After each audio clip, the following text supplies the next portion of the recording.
One, go. In Jesus, I am super blessed. I am Macarius. Yan, say it every day. And indeed, sa 10 taon natin na pagdideklara na tayo ay super blessed, tayo ay Macarius. Nakita na natin sa ating mga buhay na tayo talaga ay spiritually well-fed, emotionally happier, and materially super blessed in Christ. Amen?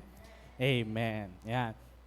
So, ang ating pong pag-aaralan, yan, in line po sa yan, Journey to Share the Gospel, yan, is sharing your life message. Yan, part 1 po tayo. Yan. Next po, yan, pag sinabi po nating life message, ibig sabihin po, ito po ang ating personal na testimony. Sabihin nyo nga po, personal testimony. Ayan. Hindi po ito yung kwento mo sa stage pag umakyat ka. Hindi po ito yung mga bagay na sinasabi mo dito sa pulpito. Kung hindi, ito po yung sinasabi ng ibang tao tungkol sa iyo. Ayan. Kung paano ka ba mamuhay under sa grace at biyaya ng ating Diyos na buhay. Ayan. Hindi mo ito basta-basta mababago dahil nga, sabi nga nila, first impressions lasts. Ayan. Familiar po ba kayo doon sa kasabihan na yon? First impressions last. Ang unang tingin sa iyo ng isang tao ay nagtatagal. Yeah.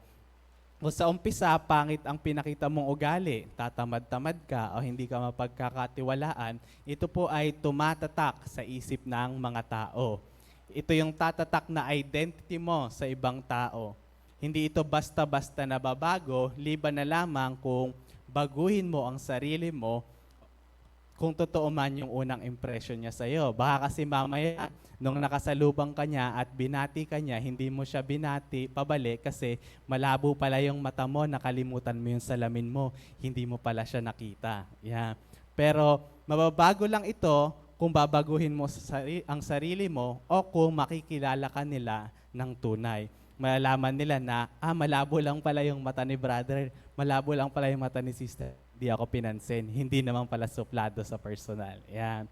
Or kung baguhin ka ng Diyos at makita ang kadakilaan ng Diyos sa ating mga buhay. Kasi while first impression lasts, it is not permanent. Yan. Hindi po ito permanente. Maaring hindi maganda ang unang impresyon sa iyo ng ibang tao, pero, hindi tayo dapat manatiling pangit sa tingin ng ibang tao. Dahil sabi nga ni Apostle John sa 1 John 5:10, si God's Word, those who believe, yung mga Christians daw po, in the Son of God have the testimony or witness of God in them. Yan. Meron kang patotoo para sa Diyos. Yan. Magsalita ka man o hindi, kumilos ka man o hindi, may masasabi at may masasabi ang ibang tao sa iyo. Amen po ba? Amen, di ba? May mensahe kang ipinapaabot sa lahat ng taong nakakasalamuha mo. Alam nyo, ito po yung dahilan kung bakit karamihan hindi magawa yung mga gusto nilang gawin. Bakit? Kasi may sasabihin ang ibang tao. At mas iniintindi pa nila kung ano yung sasabihin ng ibang tao. Hindi nila magawa kasi nga, ano na lang sasabihin ni ano na lang sasabihin ni ganyan. Nandyan yung mga kamag-anak ko, nandyan yung mga kaklase ko. Takot silang mag-fail kasi mas iniisip nila kung ano yung sasabihin ng iba. Kaya ang worst, yung mga gusto nilang gawin, hindi na nila nasisimulan. To the point na, ang ginagawa na nila, ang ipinapamuhay na ng ibang tao, ay yung gusto na ng ibang tao para sa'yo. Hindi na yung kung ano ba talaga ang gusto mo. Yan. Ganon din naman po sa ating buhay Kristiyano. Diba? Hindi tayo makapag-share ng Word of God kasi mas iniintindi natin yung sasabihin ng iba. Diba? Yan, mag-share ng Word of God siya sa kanya manggagaling. Hindi tayo makapag-invite kasi mas iniisip natin kung paano ba tatanggi yung i-invite natin, di ba?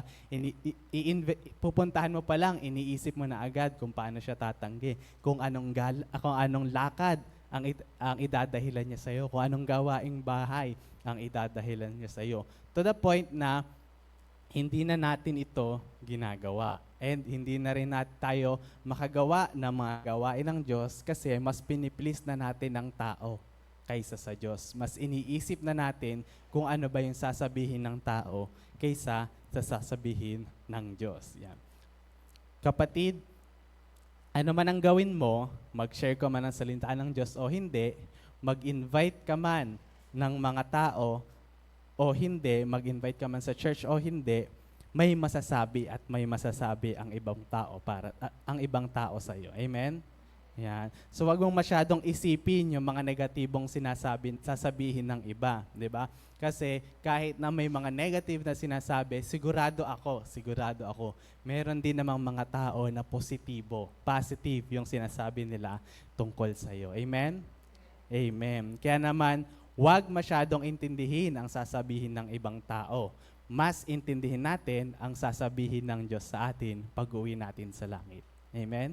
Pagdating natin, anak, nakita kita, in-invite mo si kahit ilang beses kang tinanggihan, di ba? Sa pang-100 invite mo, sumama din sa'yo. Well done, my good and faithful servant. Amen. Di ba? Sarap pakinggan. Sige po, palakpakan naman po natin ang Diyos. Amen. Kaya, sabihin sa katabi, mag-invite tayo. Okay, sabihin pa ulit, huwag titigil. Wag titigil mag-invite kasi baka pang 100 o pang 101 masyado nang nakulitan sa'yo. Sige na nga, sa linggo, sama ako. Di ba? Tapos pagpunta sa Sunday, ganito pala sa church nyo. Ganun pala. Ang saya palang mag-aral ng salita ng Diyos. Bumalik na lang bumalik. Nagpatuloy na lang nagpatuloy. Amen? Amen. Yan. Siyempre, hindi naman po basta-basta magpe-pray, hindi naman po basta-basta mag-i-invite, hindi naman basta-basta mag-share ng Word of God. Diba? Ito po ay pinaplano. Sabihin nga po, pinaplano. Pinagpe-pray. Amen. Pinagpaplanuhan po yan. Baka kasi, kaya hindi mo siya ma-invite. Invite ka ng invite habang nagkukusot pa. Siyempre naman. Hindi ka niyan may intindihan na masyado or mas nakafocus siya sa ginagawa niya. Yan. Or invite ka ng invite, hindi mo naman pala pinagpe-pray, di ba? Tapos hindi mo pinaplano kung kailan. Mali pala yung timing ng pag-invite mo kaya hindi sumasama sa iyo. Amen? Amen. Yan. Ito lang po ang tatandaan natin. May mensahe kang ipinapaabot sa lahat ng tao na makakasalamuha mo. Yan. Kaya naman, ingatan ang patotoo. Yan. Sabihin nga po sa katabi, ingatan ang patotoo. Sa kabila naman, ingatan ang patotoo. Yan. Tanong, kailan po tayo nagiging witness? Yan. Acts chapter 1 verse 8 says, but you will receive power when the Holy Spirit comes on you. And you will be my witnesses in Jerusalem and in all Judea and Samaria and to the ends of the earth. You will be the Lord's witness, kailan daw? When the Holy Spirit comes on you. Hindi mo ito gagawin kung wala ang Holy Spirit sa iyo. Dahil mabubuhay lang ang ating patay na espiritu the moment na we accept Lord Jesus as our Lord and Savior. And the Spirit, big S, gives birth to our spirit, small s. Ano yan? Ang ating born again spirit. Dahil mabubuhay lang ang patay na espiritu kung tanggapin natin si Lord Jesus bilang Panginoon at tagapagligtas. The moment we become born again. So next po, God has given you a life message to share. Ano po yung huling dalawang salita? To share. Meron kang life message para ibahagi. To share. To share sa ating mga mahal sa buhay. Ano dapat ang mensaheng meron tayo? Ito po 'yan, tingnan natin. 2 Corinthians chapter 5 verse 17. Familiar verse? Amen. What this means is that those who become Christian or mga na-born again sa Spirit become new persons. They are not the same anymore. For the old life is gone, a new life has begun. Ito po ang life message na i-share natin bilang personal testimony natin, ang ating binagong buhay. Amen? Amen. Kasi yung iba, Hindi nila alam kung ano ba yung i-share, di ba? Ano bang i-share ko sa aking mga mahal sa buhay para ma-invite ko sila sa church. Ito po ang pinaka number one na testimony natin. Hindi natin kailangan kabisaduhin ang Biblia from Genesis hanggang Revelations. Kailangan nating ipakita kung paano ba ang Diyos ay kumilos sa ating mga buhay. Amen? Amen. Ikaw mismo ang pang 67 na book ng Biblia. Kung makikita nila kung paano kumilos si Kristo sa iyong buhay, sigurado, maku-curious sila. Ano bang nangyayari sa iyo? Saan ka ba nag-church? Sama naman ako. Amen? Amen. So, kung sisilipin po natin ang salitang new sa Greek, yan. Sa Greek po, it means kainos. Sabihin niyo nga po, kainos. Yan. New, and by definition, new or bago, recently made, kagagawa lang, fresh, unused or unworn. Number 2, as respects to substance of a new kind, unprecedented, uncommon, or unheard of. Hindi mo pa naririnig. So, bago nga ito, kakaiba. Synonym po niya is yung neos or new, equivalent sa ating born-again spirit. Youthful, figuratively, regenerate, or a new man, bagong tao. Amen po ba? Amen. So, sabi pa sa Galatians chapter 6 verse 15, certainly, it doesn't matter whether a person is circumcised or not. Rather, what matters is being a new creation. Yan. Sabi po sa New Century Version, it is not important if a man is circumcised or uncircumcised. The important thing is the new people God has made. So, yun ang importante. Ang buhay na binago ng Diyos sa iyo. Amen? Amen. Ano ba ang bagong creation ang ginawa sa atin ng Diyos? Ano po ba yan, di ba?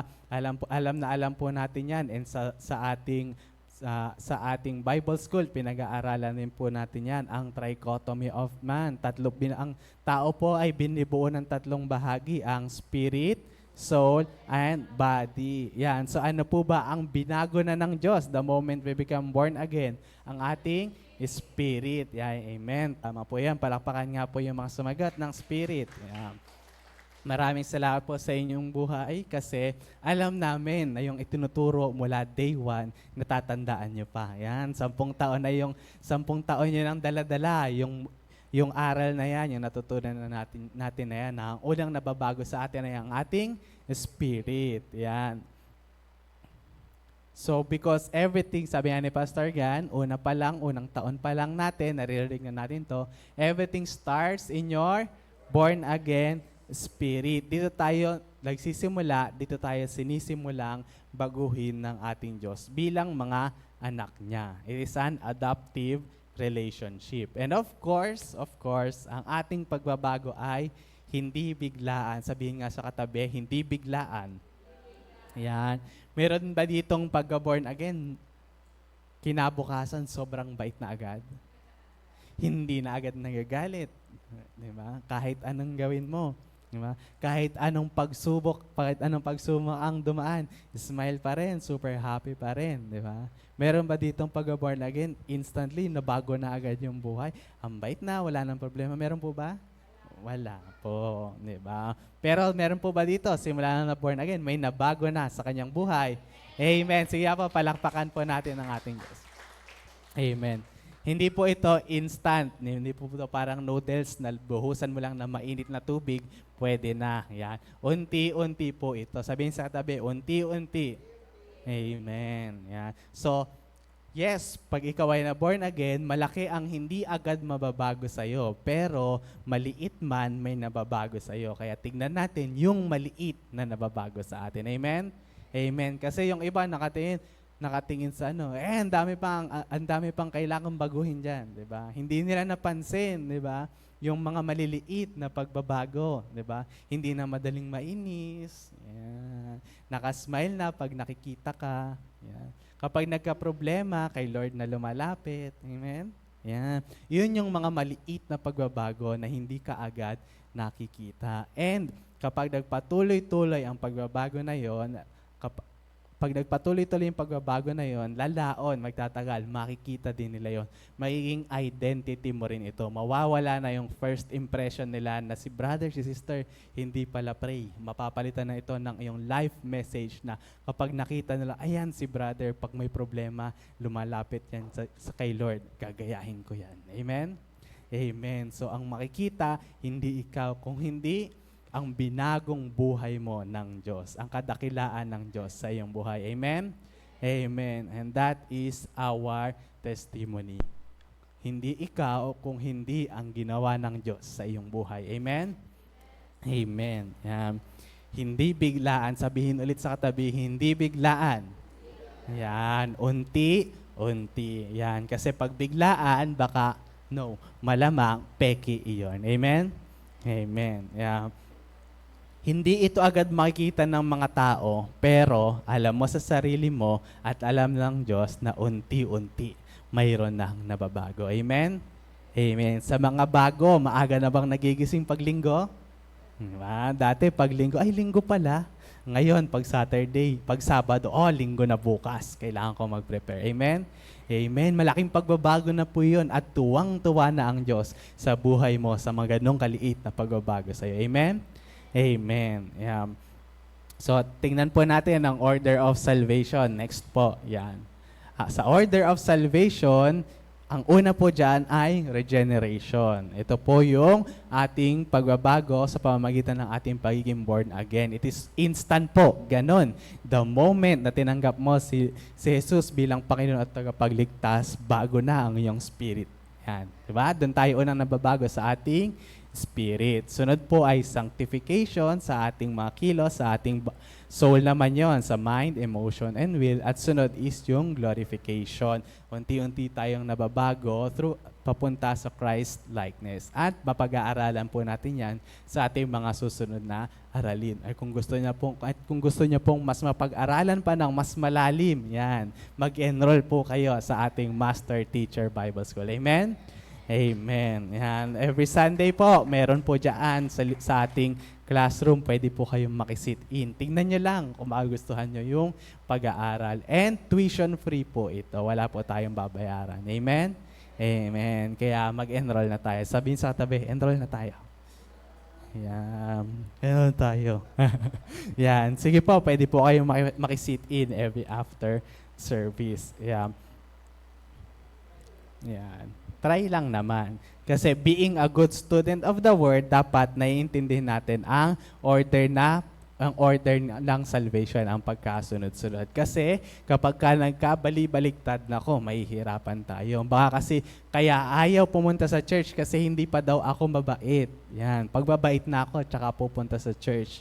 Diba? Pangalawa pa lang po iyon. Una po ang ating spirit. Diba? Kung patay po ang ating spirito, hindi makakapangusap ang Diyos sa atin. Hindi, kahit gusto mong bumait, yes, syempre, pwedeng ngayon mabait ka, pero bukas, wala na ulit. Pero kung nandyan ang banal na spirito, may magko-convict sa atin. Sabi, nak, wag yan, wag ganyan. Nak, hindi ganyan. Ganito dapat. Amen? Amen. Importanteng pag-aralan po natin to. Importante pong alam natin ang design ng Diyos sa ating mga buhay. Amen? Amen. So, Ezekiel chapter 36, verses 26 to 27. Sabihin niyo nga po ako, and I will give you a new heart with new and right desires. And I will put a new spirit in you. I will take out your stony heart of sin and give you a new obedient heart. And I will put my spirit in you, so you will obey my laws and do whatever I command. Yeah. Again, hindi ka magkakalakas ng loob na maging witness. Not unless nasa iyo na ang Holy Spirit. Yan. Marami po ang nai-impress sa mabilisang pagbabagong panlabas. Siyempre naman, di ba, pag nakita mo biglang bait, talaga naman may impress ka. Pero hindi po tayo kailanman believe dyan. Bakit? Sabi nga po ni Pastor Gan, next, anumang pong mabilisan or biglaang pagbabago sa panglabas ay peke. Ano po yung mabilis lang na instant na babago? Ang ating spirit. Pang loob po yan. Yeah. babalik at babalik yan sa dati kung hindi naman talaga tunay na born again. Dahil nga, ang real transformation dapat galing mula sa loob papalabas. Yan, real transformation is a change from the inside out. At ito po ay process. From inside po sa inyong sarili, hindi po sa inside na sa kulungan. Yan, kasi yung iba po, lagi nating nakikita, nagbabago lang kapag ka napasok na sa loob. Di ba? Hindi po iyon yung minimin natin. It is a change, a gradual change from the inside and out. Dahil tayo na born again na sa ating spirit, mayroon na tayong bagong relasyon. Again po, ang born again po ay hindi isang relihiyon. Ito po ay isang relasyon, relationship. Dahil may bago na tayong relasyon sa ating Ama, siya ang ating Ama at tayo ay kanyang anak. Ayan, nandoon na magbabago, magsisimula ang tunay na pagbabago. From regeneration to sanctification to glorification. Yan, next, balik nga po natin. Yan, yung order of salvation. Yan, next po. Real transformation is a change from the inside out. Yan, process po ito, proseso. At kapag proseso po, hindi po pwedeng mauna ang isa sa isa. Kaya number 1, kailangan ma-born again ang ating spirit. Amen? Amen. So, ayan. So next po, ayan, ibalik lamang po natin ang ating announcement na ayan, back to school na po tayo. Amen. Sa mga gusto pong mag-aral ng salita ng Diyos, ayan, pwede po kayong makisit in muna sa likod para po makita natin kung paano ba mag-aral ng salita ng Diyos. Ayan, try lang naman. Ayan. Marami po ang inaayawan o kinaiinisan ng mga pastor or mga leaders na nakapag-aral sa Bible School. Bakit?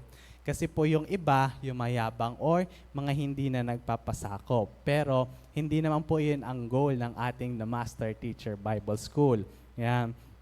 Pero ito na lang po ang isipin natin, kamusta naman po ba kung hindi nakapag-aral ang pastor o ang mga leaders? Tingnan po natin ang mga bilis sa Hosea chapter 4 verse 6a. Ano po ang sabi? Yan, my people are destroyed for lack of knowledge. Yan. Masisira ka, masisira ang buhay mo, hindi mo mapapatakbo ng maayos ang church. Yan, hindi natin magagawa ng maayos yung gawaing iniatas sa atin, pinapagawa sa atin ng Diyos kung wala tayong knowledge. Yan, it will all boils down to distraction. Distraction, masisira tayo. Amen? Amen. Yan. Pag wala kang alam, Satan will deceive you, di ba? Maloloko ka ni Satanas, sasabihin na sa'yo na hindi ka mahal ng Diyos. Diba? Pero dahil nabasa mo sa Bible na mahal ka ng Diyos, hindi. Mahal ako ng Diyos. Alanan, lalamig ka na, hindi ka na mahal ng Diyos. Hindi, di ba? Sabi ni Brother Ramsel kanina sa exhortation niya, di ba? Even if we are faithless, di ba? Ang ating Diyos, He remains faithful. Amen? Amen. Sige po, palakpakan pa natin ang Diyos. Amen. Kung alam mo yung mga bagay na yan, hindi ka maloloko ng kaaway. Amen? Amen. Kaya po, importanteng mag-aral lang salita ng Diyos. Amen? Amen. Kaya importanteng isulat natin yung mga verses na nakikita natin at pag-aaral natin. Amen? Amen. Bakit? Para pag dumating yung araw na niloloko ka ng kaaway, hindi, nasulat ko nung Sunday, sinabi sa akin na pag-aralan namin, di ba? Mahal ako ng Diyos at may maganda siyang plano sa akin. Amen? Amen. Sige po, balakpakan po natin ang Diyos. Amen. Kaya sabihin natin sa katabi natin, magsusulat na ako.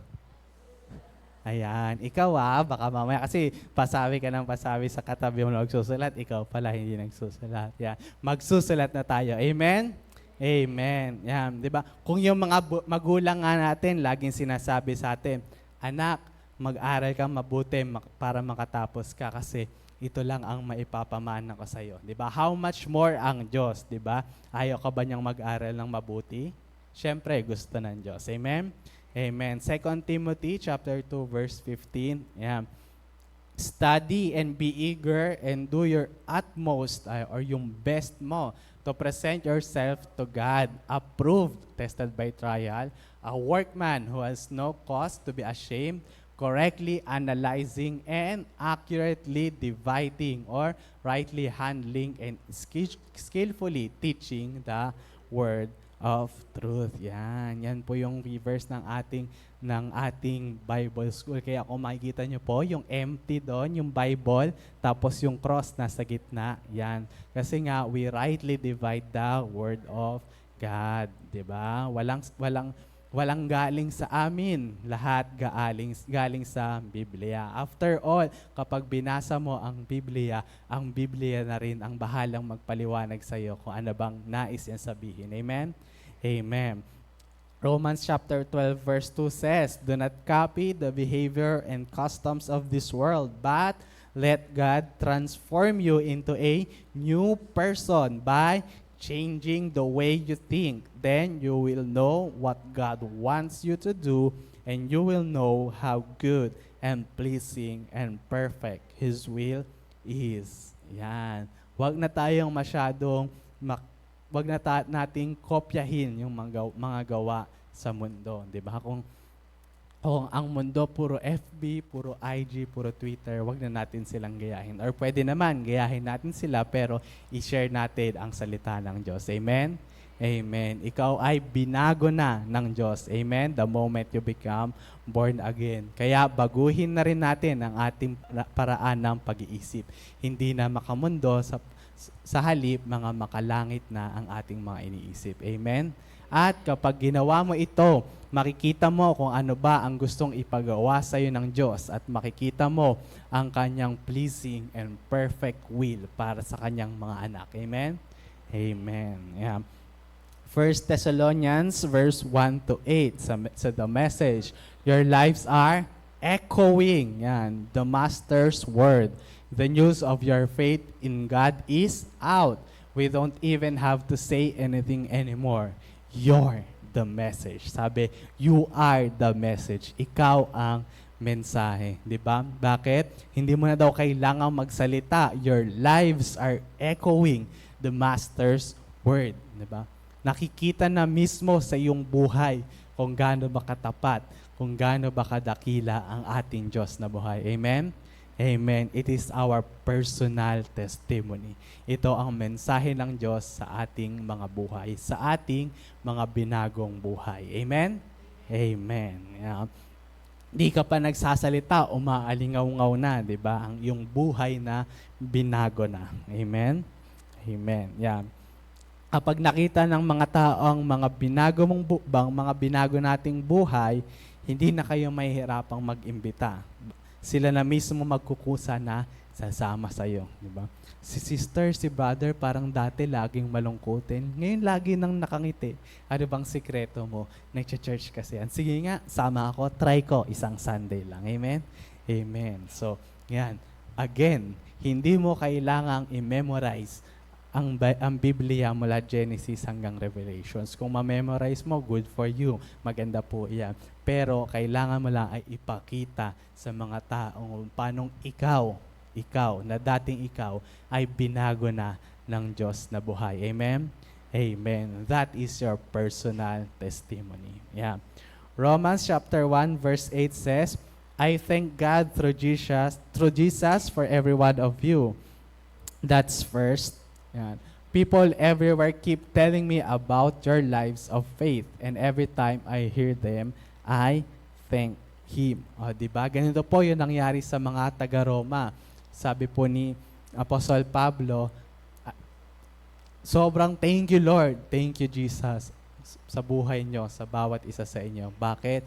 Kasi kahit saan ako magpunta, sinasabi nila sa akin kung ano na ba yung lagay ng pananampalataya niyo ngayon. And every time I hear them, I thank them. Pinapasalamatan ni Pablo lahat na nagsasabi sa kanila. Yung church doon, ang ganda ng kanilang mga life testimony. Sobra akong nababless sa kanilang mga buhay, di ba? Di ba nakakatuwa 'yon na kapag naririnig natin na yung mga nag-church doon sa OCW MMI Pampanga, talagang nabibless ako, nakikita ko na kumikilos ang Diyos sa kanilang mga buhay. Di ba ang sarap pakinggan, nakakataba ng puso? Kaysa naman marinig, doon ba yung nag-church? Kaya pala eh. Dapat ang ating personal testimony, yan, si brother, si sister, binago na yan ng Diyos. Nakikita ko kung paano kumilos ang Diyos sa kanyang buhay. All glory to God alone. Amen? Amen. Sige po, palakpakan po natin ang Diyos. Yan. Ganito din po sa 3 John chapter 1 verse 12. Everyone speaks well of Demetrius. Si Demetrius po. Truth itself speaks well of him. And we add our testimony, and you know that what we say is true. Yan. Kapag po maganda ang ating patotoo o testimony, nakakataba po sa puso nakakataba ng puso na marinig. Amen. Bakit? Kasi hindi para sa wala yung mga ginagawa natin ditong pag-aaral. Bakit? Kasi naiintindihan, tumitimo sa puso. Kaya naisa sa pamuhay, kaya naman nag-glorify ang ating Diyos na buhay. Amen? Amen. 2 Thessalonians chapter 1 verse 4 says, we're so proud of you. Yan. You're so steady and determined in your faith despite all the hard times that have come down on you. We tell everyone we meet in the churches all about you. Diba? Nakaka-proud ang mga brothers and sisters sa OCWMMI Pampanga. Bakit? Kasi fix ang faith nila sa Panginoon. Steady ang faith nila kahit na sobrang daming pinagdaraanan. Kahit na ang daming hard times na pinagdaraanan. And your personal testimony ay naipabahagi namin sa iba. All for the glory of God. Amen? Amen. Yeah. So that is the goal, to have our personal testimony bless other people to glorify our God alone. Yan. So nagbabago ang buhay, kaya gumaganda ang buhay at nagiging magandang patotoo tayo sa iba. Again, yan, tandaan po natin, God has given you a life message to what? To share, para i-share. When you become a believer, you also become a God's messenger. God wants to speak to the world sa pamamagitan mo. Sa pamamagitan mo. Paul said in 2 Corinthians chapter 2 verse 17, sabi niya dito, we do not sell the word of God for profits as many other people do. Kasi nung panahon nila pinagkakakitaan ang salita ng Diyos. But in Christ, we speak the truth. Therefore, as messengers of God. Yeah. Ang akala mo lang, wala kang maipapatotoo. Pero, bulong lang ito sa iyo ng kaaway. Mayroon kang patotoo. Sabihin sa katabi, mayroon kang patotoo. Yan. Sa kabila naman, mayroon kang patotoo. Yan. Your life message has 4 parts to it. 4 po yan. At pag-aaralan lang po natin muna yung number 1. Yung una po. Yan. Next po. Yan. 4 parts of your life message. And number 1 po dyan, your life message includes your testimony. Yan. Ang tawag po natin dito ay witnessing. Sabihin nga po natin, witnessing. Yan. Witnessing. 1 Peter chapter 2 verses 9 to 10 says, ayan, napagandang verse po niyan. But you are the ones chosen by God. Yeah. Chosen for the high calling of priestly work. Chosen to be a holy people. God's instruments to do His work and speak out for Him, to tell others of the night and day difference He made for you. Verse 10, from nothing to something. From rejected to accepted. Wow, di ba? Napakaganda ng mensahe niya. You are chosen. Ikaw ay pinili. Amen po ba? Amen. Wag na nating lalagay yung cross doon sa dulo. Hindi ka pinilit. Amen. Ikaw ay pinili. Amen. Yan. Ikaw ay instrumento ng Diyos to do His work and to speak out for Him. Paano daw? Sabihin o ipakita mo lang sa iba ang pagbabago na ginawa ng Diyos sa buhay mo. And look at that. From nothing, ikaw na dating wala, into something. Yan. From rejected, hindi tinatanggap, to accepted. Yan. Tanong, the big question is, may binago na ba ang Diyos sa iyo? Amen. Praise God. So, what is witnessing? Witnessing po is simply sharing your personal experiences concerning the Lord. Yan. So, yan po yung witnessing. Pero mas maganda po is malaman natin kung ano ba ang successful witnessing. What is successful witnessing? Yan. As popular Christian writer Bill Bright says in his book, yan, Witnessing Without Fear, yan po yung libro. Yan. Success in witnessing is simply taking the initiative to share Christ in the power of the Holy Spirit and leaving the results to God. Yan. So, anong gagawin? Kailangan mo lang ng initiative. Si ikaw mismo, agkaroon ka ng initiative to share Christ. Yan. Sa papaanong paraan? Through the power of the Holy Spirit. Hindi ikaw mismo, kundi ang Spirit na nasa sayo. Tapos, anong gagawin? Si Lord na, ang Diyos na ang bahala. Amen? And leaving the results to God. Basta gawin mo lang ang pinapagawa sa iyo ng Diyos. Amen? Ang Diyos ang bahala sa iyo. Sagot ka ng Diyos. Amen? Amen. Ayan.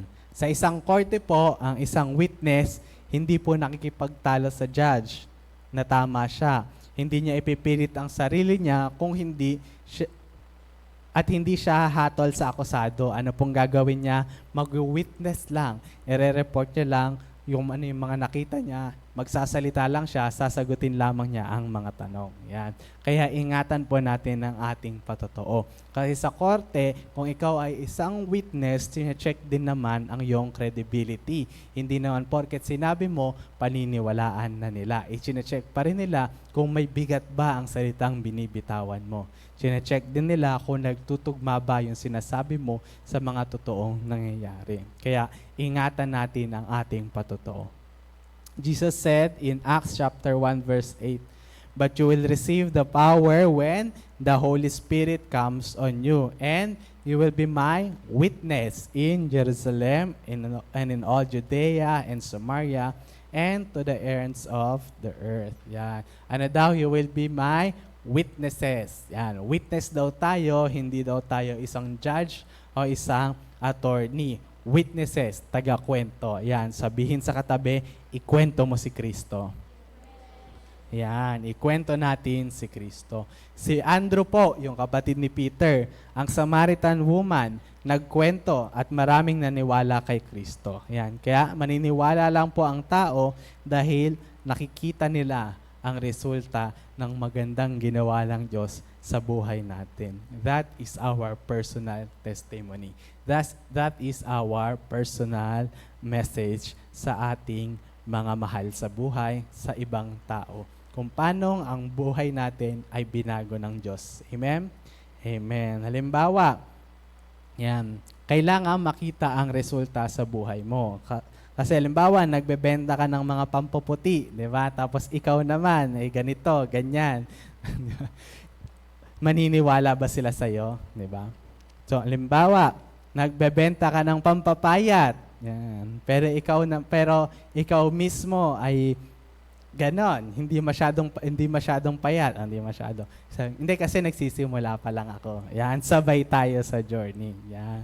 Amen. Kaya kung ikaw, i-share mo ang salita ng Diyos, kailangan makita din sa buhay mo na unti-unti kang binabago ng Diyos. Amen? Hindi kailangan na bago ka na instantly, hindi kailangan na bagong buhay ka na talaga. Sobrang napakabait, hindi mo na kailangang hintayin yon para i-share ang good news of salvation. Kailangan mo lang ipakita sa kanila na may nabago na sa iyo. Kasi kung hihintayin mong mabago, ma-fully transform ka, ay medyo matagal po iyan. Kasi wala namang taong magiging perfecto. Sino po dito yung kahit matagal na Christian, nagagalit pa rin, nagkakasala pa rin? Diba? Lahat naman tayo. Kasi kung meron ditong hindi na nagkakasala, stop na, pag-pray na natin. Diba? Baka kasi paglabas, mabusinahan ng malakas ng mabilis na magkasala pa. Ako, malaglag pa, sayang naman. Amen. Again, hindi mo na kailangan baguhin ang buhay mo ng todo-todo. Kailangan makita nila sa iyo. Makita lang nila na may nakumilos na ang Diyos sa iyong buhay. Amen? Amen. Pero syempre, maganda naman na makita nila na marami nang nabago sa'yo. Kasi kapag nakita nila, ay talaga tunay ang Diyos na sinasamba nito. Kasi nakita ko ito dati, ganito yan, pero ganyan. Sobrang nakaka-bless na ang kanyang buhay. Amen? Amen. Yan. Next po, tingnan po natin ito. Personal testimony versus sermon. And admittedly, sa totoo lang po, your personal testimony is often more effective than a sermon. Tama po ba yun? Mas effective ang yung personal testimony kaysa sa sermon or sa mga preaching na naririnig natin dito. Don't get me wrong, importante o mahalaga po na nag-aaral tayo ng salita ng Diyos every Sunday, every Wednesday, or kung may pagkakataon tayo. Pero mas effective po ang yung personal testimony. Bakit? Kasi sa mga unbelievers po, mas madali silang makarelate sa ating mga personal testimonies. Kasi kapag unbeliever ang pinuntahan mo at binungaran mo agad ng salita ng Diyos, magsasara ang mga tenga niyan. Pero kapag unbeliever pinuntahan mo, binungaran mo agad kung paano bang kumilos ang Diyos sa iyong buhay, maaari silang makarelate. Ang ganyan din ako eh. Sama nga kaya ako sa church mo. Amen? Amen. Yan. Again, hindi po natin sinasabing wag na mag-church. Wag na mag-aral every Sunday, mag-personal witnessing na lang, personal testimony. Hindi po. Importante po yan kasi mas mabilis po tayong mababago, mas mabilis po nating mauunawaan or mas mauunawaan natin kung ano ba ang will ni Lord, kung ano ba ang sinasabi niya sa salita ng Diyos kung nag-aaral po tayo ng kanyang mga salita every Sunday, every Wednesday. Yan. Kaya, importante pa rin po ang preaching. Amen? Amen. Baka kasi sa susunod, wala nang tao dito, nagpa-personal witnessing na. Nasa labas na lahat, umahayo na. Okay lang naman kung walang tao dito ng Saturday, pero pag Sunday, pagbalik, each one may dalang isa. Amen? Amen. Mas maganda po yan. Sige po, palakpakan po natin ang ating Diyos na buhay. Amen. Yan, kasi nakaka-relate sila. And then, nakaka-curious din sila. Ano bang nangyari sa buhay ni brother? Ano bang nangyari sa buhay ng taong to? Bakit ganito na siya? Diba? Parang ang ganda-ganda naman ng nangyari. Diba? Yan. Kung sa labas mo gagawin ang pagpapatotoo, mas magiging maganda ito dahil dito naman sa church bihira lang naman talaga and limited time lang po ang binibigay kapag mayroong nagte-testimony. At malamang syempre narinig mo na rin yung patotoo ng ilang beses. Pero kung sa labas mo ikukwento, walang pipigil sa iyo. Amen. As long as willing siyang makinig, pag dumating ka ng hapon, inabot ka na ng hapunan sa kanila, kung talagang nabe-bless siya sa iyong testimony, yan, walang pipigil sa iyo. Only kwento ka. Sabay invite na rin sa church next Sunday. Amen? Amen. So next, yan. Church 101. The church is not for business or politics. Yan. Importante pong tandaan natin yan na ang church is not for business or politics. Kung gusto natin na maging good testimony tayo sa labas, dapat unawain natin ang bagay na ito. Bakit po? Dahil napakadami na pong churches ang nasira dahil dito. So, wag na po tayong makisama. May mga nagsasabi na ang church daw ay parang business daw. And we strongly disagree. Bakit? Dahil ayaw nating bigyan ng ganong kaisipan or ng ganong impression. Yan. Kaya tuloy, hindi maikaila, may ilang mga pastor or workers na nai-involve na sa business at ipinapasok ito sa church. Yan. Hindi po ito masama, pero meron pong tatlong big problem with running a church like a business. Yan. And kung gusto niyo pong mapag-aralan yan, attend lamang po kayo sa next Sunday, yan, sa mga susunod na discussions kasi mapag-aaralan po natin iyan. Yan. Pero lagi nating tatandaan, the church is not for business or politics. Yan. Kung may businessman tayo sa loob, dapat wala po itong iba kundi FB. Ano po yung FB? Fathers business. Yan, ang business lamang po ng ating Ama na nasa langit. Makikita po natin yan sa Luke chapter 2, verse 49. Basahin na lamang po natin yan. But the Father's business ay magligtas ng mga kaluluwa. Yan. Dahil nga akala ng ilan na parang business eka ang church, maraming churches ginagamit ang personal testimonies ng mga sikat na tao para maghakot. Why? Bakit? Kasi ganito din po ang strategy ng mga businesses. Yan, kung makaka-attend po kayo ng mga seminars, mga multi-level marketing companies, yan, ganito din po yung strategy nila. May mga nagpapatotoo. Ako dati akong single mom, nahirap makaraos sa buhay. Pero ngayon, may sarili ng bahay na pagtapos na ang mga anak. Ganon yung mga testimony nila, di ba?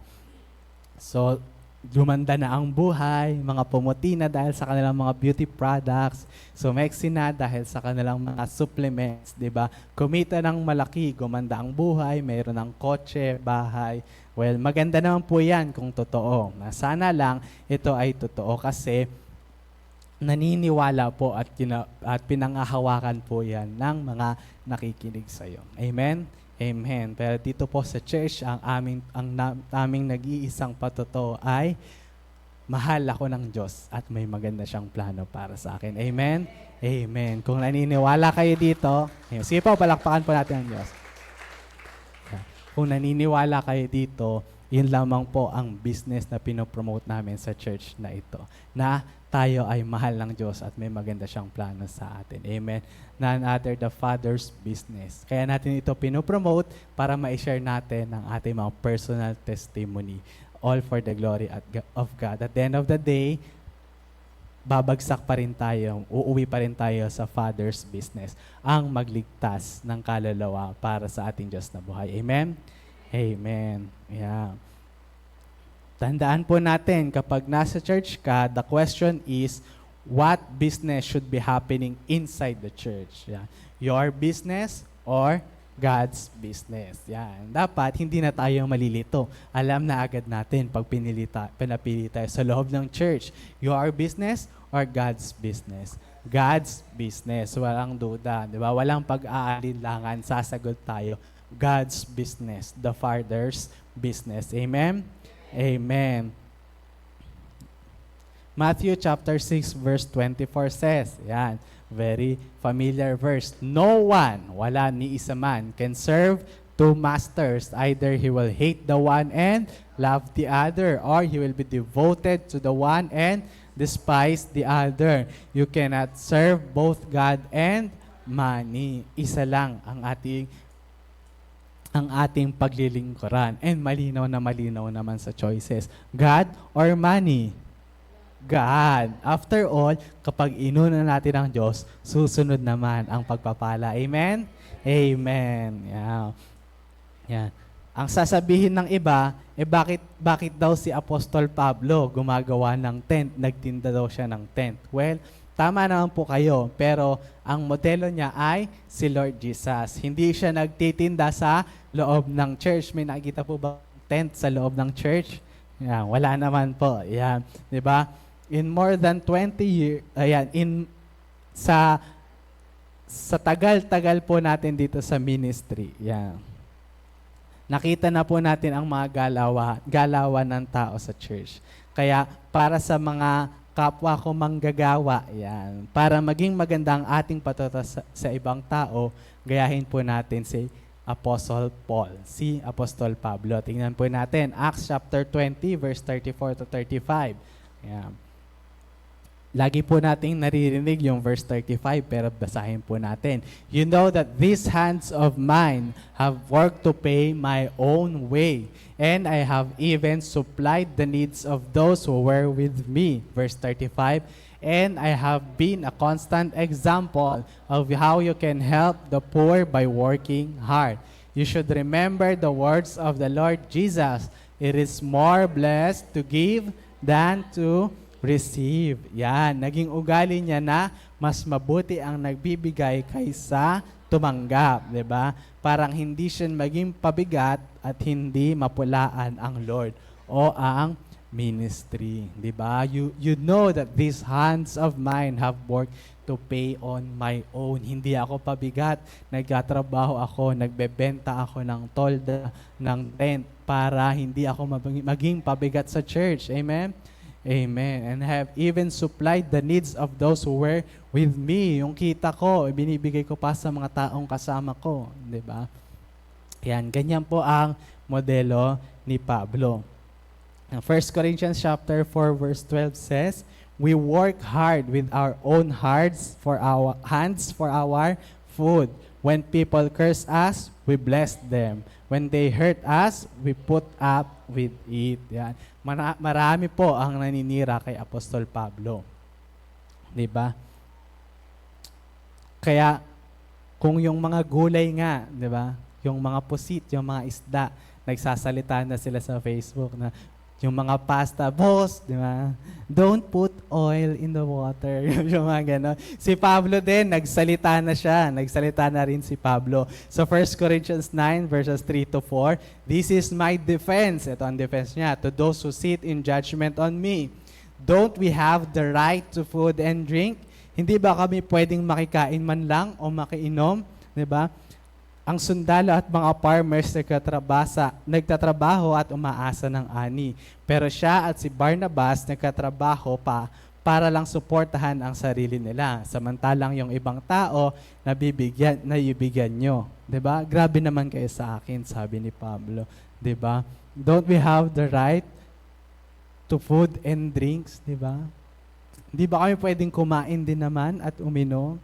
'Di ba? Yung ibang tao nasusuportahan ng church nyo, pero kami na sumusuporta sa gawain.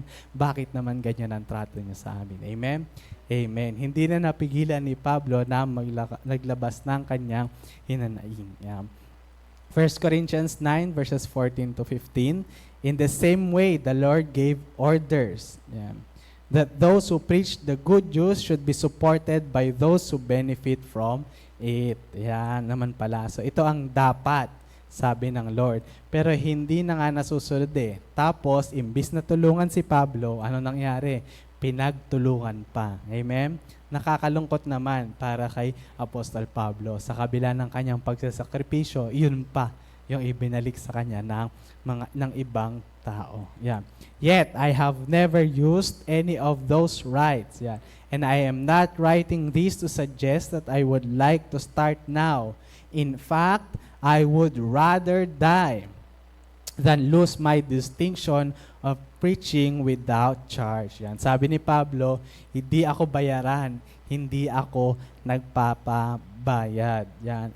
Hindi ko sinasabi na sapagkat ganito ang sabi na suportahan nyo ako. Hindi ko kayo sinasabihan na maobliga kayo. And hindi ko sinasabi na magsimula na kayo ngayon na suportahan ako. Hindi. Hindi. I would rather die than lose my distinction of preaching without charge. Now, na nagpe-preach ako, sinasabi ko, pinapahayag ko ang salita ng Diyos nang walang bayad kahit na 5. Amen? Amen. Yan, ang ating pong pastor, ang ating pong mga leaders ay wala pong sweldo dito. Amen? Alam naman po natin yan. Libreng naglilingkod sa Diyos. Yan, kung may magbigay, maraming salamat. Kung walang magbigay, patuloy pa rin maglilingkod, all for the glory of God. Amen? Amen. Sige po, palakpakan po natin. Kaya, yan, maraming salamat po sa mga taong inaalala po ang mga lingkod ng Diyos. Yan, sa mga taong sumusuporta sa mga lingkod ng Diyos. Yan, kahit simpleng pagkamusta lang, nakauwi na po ba kayo ng ligtas? Yan, maraming salamat po sa inyong mga buhay. Yan. Yan po ay sobrang laking ligaya na ang nadudulot sa ating pastor, sa ating mga workers, sa ating mga leaders at mga manggagawa sa loob ng church. Yan. Ganito rin po ang sinabi ni Apostol Pablo sa sulat niya sa mga taga-Thessalonica. 1 Thessalonians verse 2 chapter 9. Don't you remember, dear brothers and sisters, how hard we worked among you? Kasama nyo kaming nagtatrabaho. Night and day, we toiled to earn a living so that our expenses will not be a burden to anyone. There as we preach God's good news among you. Ayan. Hindi kami naging pabigat. Kasama nyo kami nagtrabaho para hindi maging burden ang aming paglilingkod sa inyo sa bahay-sambahang iyan. Kung naging pabigat ang isang manggagawa o pastor sa mga kapatiran, hindi rin po ito magandang patuto sa iba. Dahil iisipin ng iba na pupunta lang kay pastor yung tithes and offering namin. So wag na lang magbigay. Mali po iyon. Kaya naman, ang church is not a business. Amen? Amen. Mga kasi mga kasi iniisip ng iba yung kasi, or naririnig kasi natin sa iba, kung gusto mo ng pera, magtayo ka ng church. Yeah. Parang hindi naman nararanasan namin dito. Simula nung itinayo itong church na to, wala namang yumaman dahil sa simbahan. Pero maraming buhay na mabago, maraming buhay na guminhawa, madaming buhay na bago. Hindi dahil sa pera o pananalapi na nanggagaling sa simbahan, kundi dahil sa pagpapala na nagmumula sa Diyos na buhay. Amen? Amen. Amen. Kung perang papasok lang ang pag-uusapan, baka lamang pa po yung palabas na ibinigay ng mga supporters ng church na ito. Pero hindi mapapantayan ang pagpapalang ibinuhos ng Diyos sa mga taong sumusuporta sa gawain ng Diyos simula nung unang araw. Amen? Amen. Yan. The church is not a business. Hindi po nagtayo ng church para sa pera. Again, pagpapipiliin ka, God or money, malinaw ang choice. God.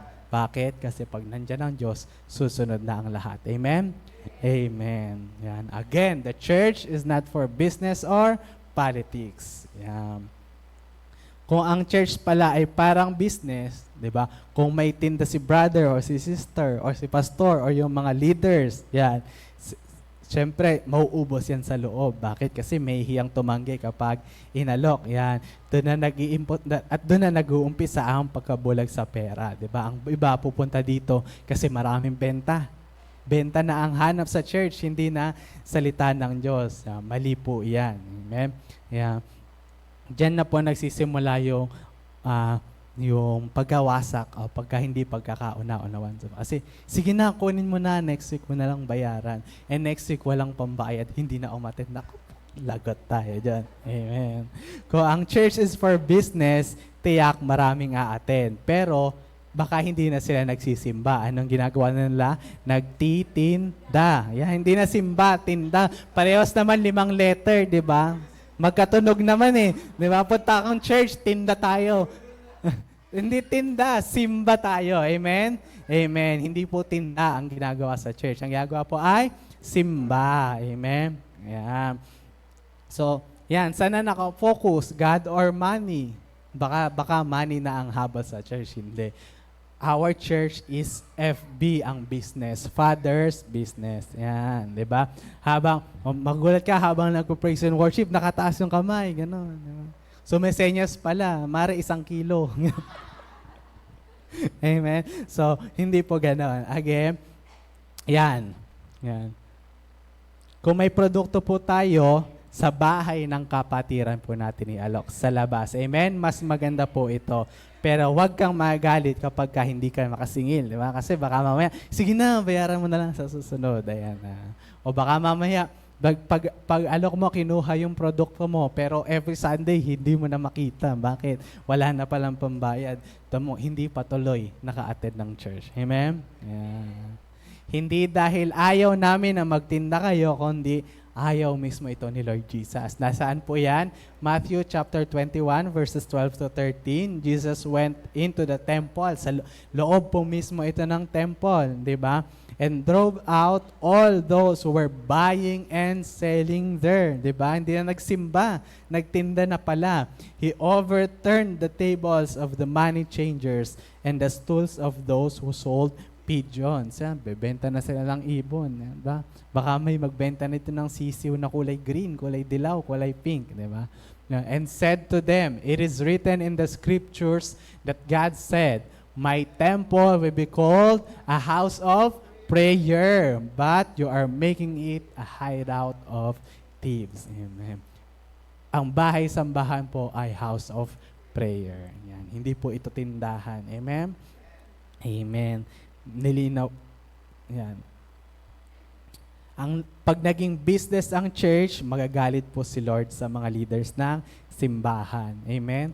Yan. Kaya anumang business meron tayo, ipinagbabawal po natin ito sa loob ng church. Yan. Sa labas po pwede, kasi personal naman na po ito. Yan. Malinaw po ba? Amen. Yan. Bakit? Sabihin sa katabi, ingatan ang patotoo. Yan. Baka kasi kilala ka sa church. Oo, nakikita ko yan. Lagi yan sa church. Kasi nagtitinda. Parang hindi magandang patotoo yon. Dapat ang patotoo natin, kilala ko yan. Lagi yan sa church. Nagsisimba. Amen? Amen. Again, sabihin sa katatabi, ingatan ang patotoo. Yan. Ano mang gawin mong mabuti sa church, kung ito ay hahaluan natin ng maling motibo, ito po ay mauuwi sa pagkawasak ng church. Dahil isa-isang mawawala ang tao. Take note, si Lord Jesus na mismo ang nagsabi, si Lord Jesus na mismo, hindi siya nagtinda ng tinapay at isda, di ba? Kung tutuusin, ang gandang business noon. Alam mo, ilang libo yung pinakain niya ng tinapay at isda. What if sinabi ng apostol? Piso kada isa. So kumita na sila ng 1,000, di ba? Ilan na yun? Tapos may sobra pa. May paninda pa kinabukasan. Pero hindi po ganoon magtrabaho ang ating Panginoong Jesus. Amen? Amen. Ang business niya ay Father's business. Ang magligtas ng kaluluwa. Amen? Amen. Yan. John chapter 6 verses 1 to 15, ito po yon. Jesus feeds the 5,000. Kung 10 piso isa, ilan na yun, di ba? 50,000 na yun. Ang laki na nun, di ba? John chapter 6 verse 16 to 24, Jesus walks on the water. Yan. Nagsimula si Lord sa pagbibigay sa mga tao dahil sa material na pakinabang. Yan. At walang singi lang nangyari. Wala. But on verse 25 to 59, ano ang nangyari? Yan. Jesus, the bread of life. Yan. Siya pala ang tinapay ng buhay. Siya pala ang kailangan natin. Amen? Amen. Hindi natin kailangan bumili ng mga mamahaling tinapay. Kailangan natin ay ang tinapay ng buhay. Walang iba kundi ang ating Panginoong Jesus. Amen? Amen. Yan. Yan. So kapag hindi nila gusto ang inaalok mo, iiwan ka rin, sayang. Kaya dito sa ating church, ang ialok natin ay ang bread of life. Brothers and sisters, invest on things with eternal value. Yan. Lasting and permanent. Yan. Ingatan ng iyong patotoo. Yan, lagi po nating sinasabi, nakailan na ba ako simula na nagsimula? Because somehow, yan, personal testimony can build a relational bridge where God's word can cross to someone's heart. Yan. Dandaan po natin yan. Kapag maganda ang patotoo mo, syempre, malaki ang chance na pakikinggan ka nila at pwede ka nang mag-share ng Word of God. Amen? Amen. Ganito po yung strategy. Huwag mong bungaran ng salita ng Diyos. Ihalo mo sa patotoo mo. Diba? Alam mo talaga, hindi ako nagkukulang kasi sabi nga ng Diyos, di ba? My Lord will supply all my needs according to His riches and glory. Hinang-hina na ako pero nakakayanan ko kasi I can do all things through Christ who strengthens me. Alam mo, hindi ko talaga alam patutungkol ng buhay ko eh. Pero kasi sabi naman ng Lord, di ba? I have the plans for you, plans to prosper you and not to harm you, plans to give you hope and future. Di ba? Nakapagpatotoo ka na, nakapag-share ka pa ng salita ng Diyos. Amen? Amen. At finally, last 2 verses na po. Ayan. Sabi sa Isaiah chapter 55 verse 11, in the same way, my word, I send it out, and it always produces fruit. Amen? It always produces fruit. Ano pa? It will accomplish all I want to. At ano pa? It will prosper everywhere I send it. Diba? Yun daw. It is the same way with the word of God. Kapag ginawa mo yung part mo, i-share mo ang salita ng Diyos, ang Diyos na ang bahala. It always produces fruit. Nagbubunga yan. Hindi lang kaagad. Baka kasi masyado tayong mainipin. Kakashare lang natin ng Word of God. Gusto natin kasama natin agad. Gusto natin active na agad sa Bible study. Well, mayroong mga ganon. Meron talagang mga ganon. Pero hindi lahat ng prutas, diba, instant lumalabas. Diba? Yung iba nga, ilang taon bago mamunga ang mga puno. Diba? Meron namang iba, ilang buwan lang, ilang linggo lang. Diba? Iba-iba. Pero it always produces fruit. It will always accomplish all that God wants to do for it. Diba? Kung tinaniman mo siya ng salita ng Diyos, ang Diyos ang bahalang magpatubo. And it will always be accomplished. And it will prosper everywhere I send it. Diba? Mag-share ka man ng salita ng Diyos sa bahay nyo, sa bahay ng mga pamangkin mo, sa bahay ng mga kamag-anak mo, sa iyong school, sa iyong trabaho, it will prosper. Amen? Amen. Yeah. Last verse, finally, John chapter 6, verse 63 says, it is the Spirit that gives life. The flesh or yung natural or material things doesn't give life. The words I told you are spirit and they give life. Yeah. Hindi lang basta life, ang life po nito ay yung Zoe life. Yeah. Abundant life, eternal life. Yeah. Ang mga sariling salita mo at mga kwento ko, walang kwenta. Pero kung ang sasalitain natin ay salita ng Diyos, sigurado mayroon itong kwenta. Amen? Amen. Tapos ano yung tatlo, 'di ba? It will prosper everywhere. It will always produce fruit. It will accomplish all I want to, and it will prosper everywhere I send it. Bakit? Kasi nga salita ng Diyos 'yan, at ang salita ng Diyos ay buhay, alive and active. Amen? Amen. And next, to be continued po sa ating mga susunod na pag-aaralan. Yan, at ano lamang po ang ating Macarius Challenge. Ito po ang challenge natin para sa inyo. Don't just share the message, share your life. Again, binigyan ka ng personal testimony ng Diyos to share. Amen? Huwag tayong alam natin na binigyan tayo ng personal testimony, pero huwag nating hinto doon. Merong kasunod yon, to share, para ibahagi. So, let us not just share the message, yung Word of God, share your life, ang iyong buhay na binago na ng Diyos. Amen? Amen. Shall we pray? Amen. Hallelujah.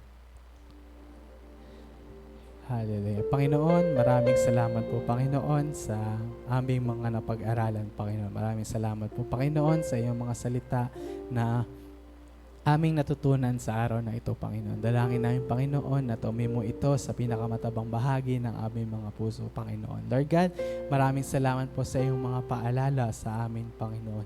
Thank you for reminding us, Panginoon, na binigyan niyo po kami, Panginoon, ng isang personal testimony, Panginoon. Ang aming mga buhay to share, Panginoon, sa aming mga mahal sa buhay, Panginoon. Lord God, thank you, Panginoon, sa iyong katapatan sa aming mga buhay, Panginoon.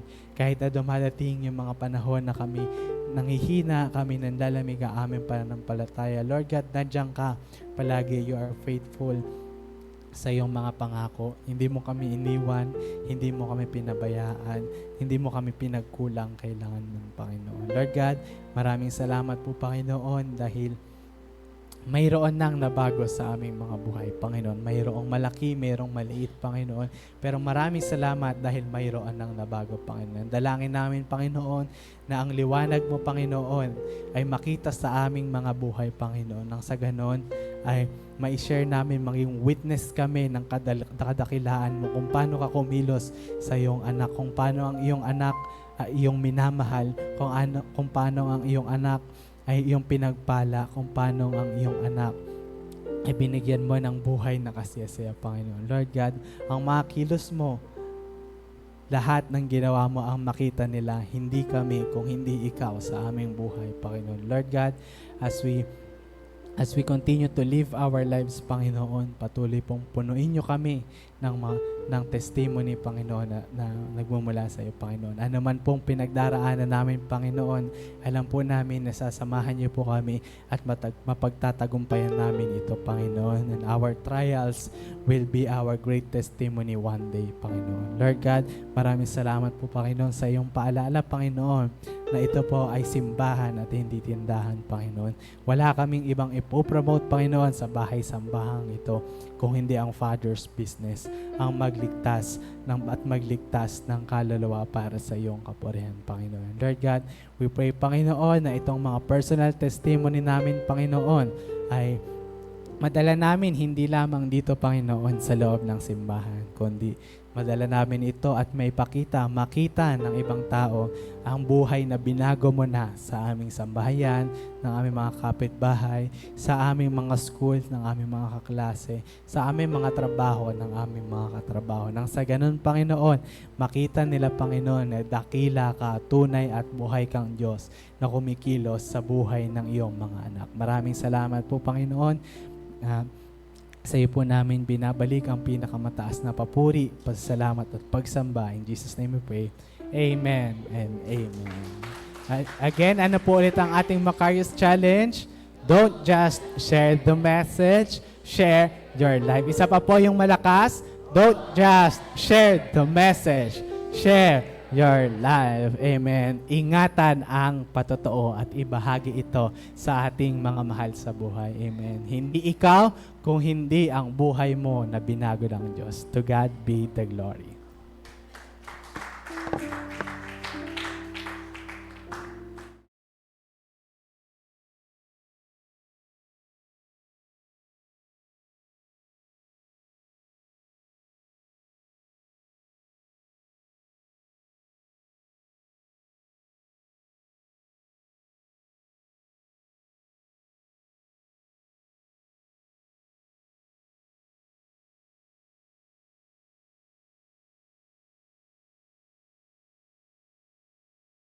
Go!